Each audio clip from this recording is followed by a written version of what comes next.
Hello there, I'm Dave Allen, I'm Good and Geeky. And I see someone's been looking to get some information about how to draw rectangles and keep the size of the border around a square the same, whether it's been changed into a rectangle or not. So let's first of all go into preferences. In preferences, go to the user interface and turn this one off. So if it says lines and points, turn that to off. And then we can get the size in millimetres. Let's click on done. Okay, so let's open this up here. And what I'll do first of all is I'll draw a square in there and hold down the shift key so it comes out as a square. And then I'm going to put a stroke on it. Now the stroke is 3 millimetres, so let's go for exactly 3 millimetres. Let's get good and geeky with the algorithm. Throw a like on there, would you? Thanks. 3, click on OK.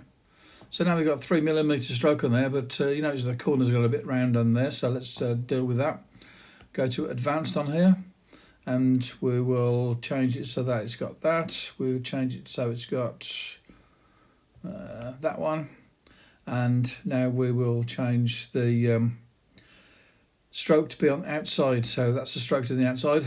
That means if the square or rectangle has to be a specific size, then that is not changed by the size of the stroke invading that space. Okay. So now we've got a square with a 3 millimetre border to it, and if I change the size of it so that it is now going to be sort of a rectangle instead, as you can see it stays 3 millimetres all the way around. So it's 3 millimetres there and it's 3 millimetres there. Okay, this is Dave Allen, I'm Good and Geeky. Have some fun with Affinity Designer. Bye bye now.